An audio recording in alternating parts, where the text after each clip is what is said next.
To the Black girl who is struggling to forgive yourself, I see you. Hey, it's Kaylin, a licensed clinical social worker and therapist in Atlanta, Georgia, and this is the Black Girl Scene podcast. Hey, welcome back to another episode of the Black Girl Scene podcast. If you're listening at this time that the episode drops, it's the last month of the year of 2025 to be exact. And we are in that reflective space as we approach another new year. But we're not thinking about new year, new me, becoming new. We are thinking about choosing new and choosing you. Last week, we talked about letting go of what's holding you back. Things like people and even dreams that no longer serve you. And we talked about how feeling stuck often requires us to slow down in order to speed up, in order to keep going. This week, we're honing in on letting go of a different and often missed, but really important set of experiences. And that is letting go of your mistakes, your regrets, and embracing self-forgiveness instead. We often hear about forgiving others. We talk a lot about that. There's a lot of debate around the importance of forgiveness, but we don't usually spend time thinking of the need to forgive ourselves. And I actually think that's why there's a lot of debate about forgiving others, because I do think that the most important part of how you even forgive someone else is by first forgiving yourself, which we'll get into. So if you're reflecting on the past at this time of year and you're feeling stuck or you're wishing things were different, and that often turns into like a lot of self-criticism, a lot of beating yourself up, this episode is for you. We want to move away from that and we want to move towards self-forgiveness. I want to start off by asking, what do you need to forgive yourself for? Really take some time with that. If you're not ready to answer that, write it down, stow it away in your brain. We'll come back to it later because we want to make room for this. We're going to talk more about why forgiving yourself is so hard, but why it's so important in your journey of feeling seen and healing and experiencing the forward movement we all want.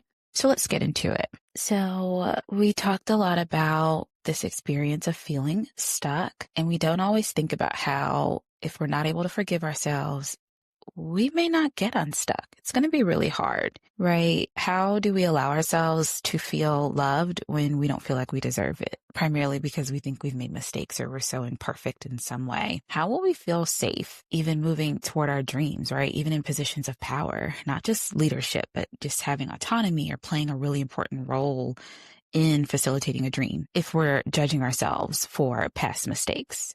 Right. And I'm making an assumption here that we're practicing accountability. We're not in a space of maybe just like having engaged in things that require a lot of accountability and we're trying to zoom past it. I'm talking to those of us who oftentimes our mistakes are either very, very, dare I say, quote unquote, normal, right? Or they're also not really mistakes. Maybe they're not things that are so egregious that they're not deserving of forgiveness, but it's this perfectionism wound popping up again, right? So if we're in that space and we're really holding ourselves to this, anything from a natural mistake to something that maybe, yes, we shouldn't have done, we want to work and grow through that.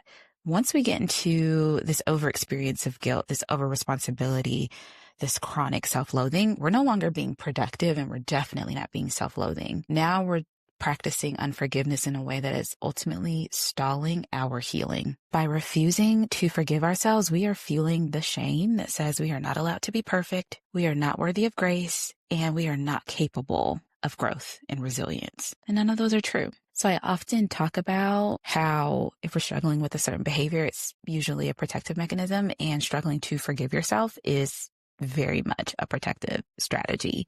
Just don't see it that way or talk about it like that. Self-forgiveness is a form of vulnerability. So the opposite, because self-forgiveness is how we show that we love ourselves. It's grace, it's compassion, it's seeing the humanity in ourselves and trusting and choosing that you're still worthy of love and care, even when you're not perfect. Right. So when we're navigating this experience of not being able to forgive ourselves, not being able to let ourselves off the hook for something, not being able to grow through our mistakes, right, just kind of sitting in the criticism of it, that's one of those branches that stem from the root of perfectionism, which we discussed in episode 3. And that's really allowing that quote unquote fear of failure to drive us out of the fear that others won't forgive us or we will lose something because of our mistakes. But that's what we're doing to ourselves. And we're doing it to ourselves the most, right? So in some cases, people do offer us forgiveness and we are the ones who are not able to move forward. And in other cases, maybe folks are not able to offer us forgiveness. And then we take on that self-loathing and that self-shame in a way that's just not productive, helpful, or deserved. If we're being honest, it's not deserved. So you may be thinking, I hear you, girl, but it's so hard to forgive myself for this, right? Whatever that is. Maybe you're struggling to forgive yourself for how long you stayed in a relationship, or even for leaving one and running away from maybe some healthy conflict, right? Maybe you feel guilty for choosing to go no contact when you figured maybe it was better to stay in touch. Maybe you also forgiving yourself for remaining connected to family or friends longer than what was healthy for you. It can be as small as feeling like you quote unquote got off track for a goal, to something larger like worrying if you're forever a terrible person for hurting someone. And the reality is we're human and we will mess up. We will F up one way or another, whether it was an honest mistake or even a really clear choice we make that we recognize the wrong for. And an even harder reality is that not everyone will forgive you. Some people may never get to a place of forgiveness toward you. And maybe you don't need their forgiveness more than you need your own. You need yours, right? Because think about trying to move forward with someone that you didn't forgive, right? Think about what it looks like when you don't forgive someone, or you don't trust someone yet, or you're still holding a grudge. Moving forward is hard if it's happening at all, right? We struggle to move forward. We struggle to fully be our best selves, right? We struggle to be open. We're not opening up to people. We're not allowing them in anymore. Right? That's the same thing that happens with ourselves if we don't practice forgiveness. We are creating an environment of distrust, self-doubt, persecution, oftentimes some form of self-loathing or self-hate. That's no environment to thrive in, right? We're ultimately holding this grudge against ourselves. We're not able to be fully present to ourselves, to be our own best friend, coach, confidant. That's just not how you show up when you're holding something against someone. And sometimes we do shut down completely. I'm thinking about how, like, if we're talking about a relationship and you don't forgive someone, so you just don't open up to them anymore. Sometimes that happens with our own relationship with ourselves, right? And so in that regard, we can think about forgiveness as letting go. So we're still on that tip of letting go. Just like in the last episode, we talked about letting go of things that hold you back. What's holding you back here when you don't forgive yourself is that we must let go of the power in the story behind our mistakes, in place for the story behind our humanity instead, right? And so we're still holding ourselves accountable.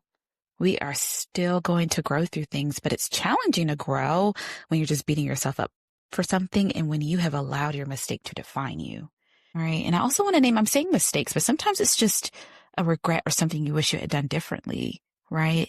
Let's say you made a choice to pursue a quote unquote safe job that didn't make you happy over your dream life. And now you're sitting here wondering, like, I wish I had done something differently. I shouldn't have done that. I never take any risks. This is why I'm not happy. And then now you're just beating yourself up. That's just not helpful. And you can be accountable for the fact that you made a choice. That's wonderful, because when you hold yourself accountable, outside of even righting your wrongs or mending things with others, which is a really important piece in the relational side that we're not going to dive into too much today. All those things are wonderful, because then you have the power to say, now I want to show up and taking risks and moving toward the life I want. But it's not helpful if we stay stuck in beating ourselves up for something we didn't do. Right. And so it's really important that if we're going to practice self-forgiveness, I think I talk about this a lot. First, we grieve, right? So it's okay to say, I did spend time with this person who was not good for me that I wish I could have back. I will grieve that time, and I will grieve the part of me who didn't know I deserved more. And then you hold space for that. You sit with that. I will hold space for the version of me, albeit in my late 20s, who every holiday went home to my toxic or abusive family and came back in a space where I felt like I set myself back, and it made my healing really challenging every time. I will hold space for the little girl who needed to see if her family would be different, more so than I would beat myself up for being quote unquote at my big age and still wishing that my family were different.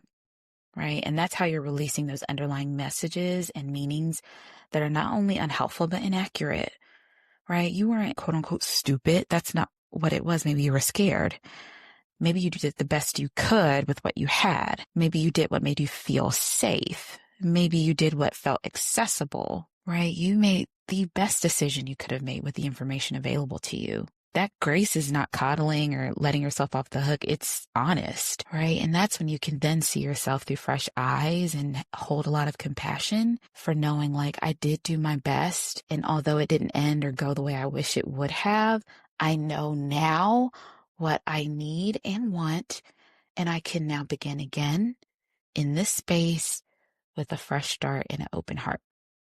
All right, so that's your process. Grieve, hold space, release underlying messages that are not helpful, see yourself through fresh eyes, lots of compassion, and begin again.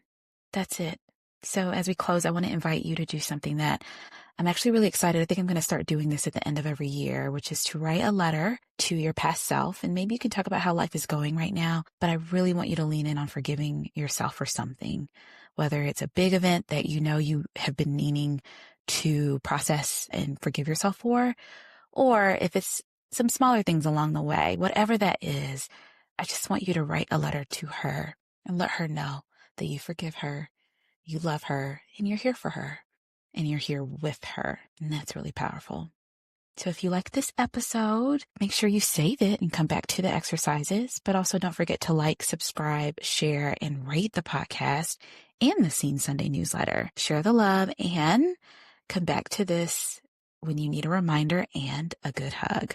And speaking of a good hug, please don't forget to check out my new online store featuring care cards, which are little love notes to you and the women in your life who need to hear something kind, caring, and supportive in this time. And with that, to the Black girl who is working to forgive yourself and see yourself through fresh eyes, I see you. Take care. Thanks for tuning in to the Black Girl Scene podcast. This podcast is meant for information purposes only and is not meant to substitute for medical advice. Although I'm a licensed therapist, this podcast does not establish a clinical relationship with you, the listener, nor does it replace a relationship with a licensed mental health professional. For more information and resources on finding a therapist or support, please visit www.blackgirlscene.com/support.